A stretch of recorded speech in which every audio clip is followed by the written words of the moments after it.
in the end, we all know what the curve associated with technology is. You've got your early adopters, you've got your starters, and blah blah blah. My question: where do you think we are? How far are we from that inflection point where DLT sort of takes off for pharma? Are we 2 years away, 5 years away, or are we 10 years away? Like, if you were sort of looking at this, when do you think people are going to go, this is when I need to jump in?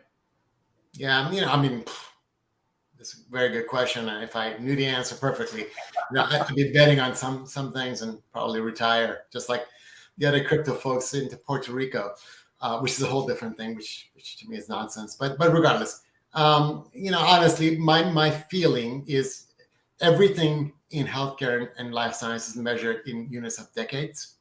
Okay. I know this, right? I think. Yeah.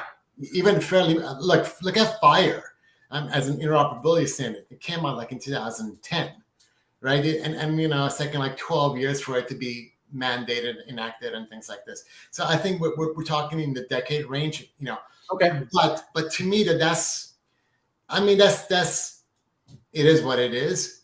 But to me, the opportunity though, and the opportunity for innovators, entrepreneurs to really ride the S curve, because Right. Once the S curve plateaus, good luck making like real impact.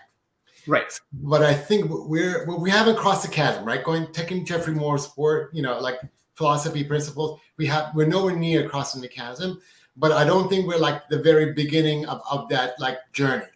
I think we're maybe like I don't know, a year or two, 3 or 4 before that big leap on the crossing the chasm, which to me is the opportunity to actually to be in here and build innovative solutions.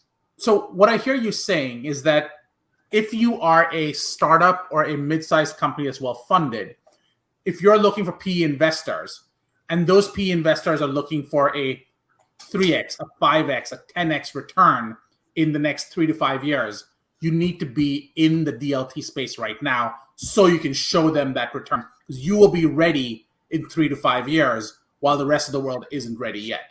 Honestly, I go way further than that. I would say, because we've all seen to me, like a 3x thing, we're talking private equity and we're talking about people who fundamentally don't really care about innovation. I think if you're talking about opportunity for 1,000x, within 5 years, it's right here.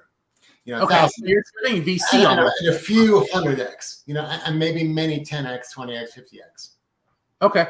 So you're thinking at this stage, we're still in the VC area, seed funding area for those people. We're in the pre-seed area. Oh, okay. And I did a tweet on this just recently, actually today.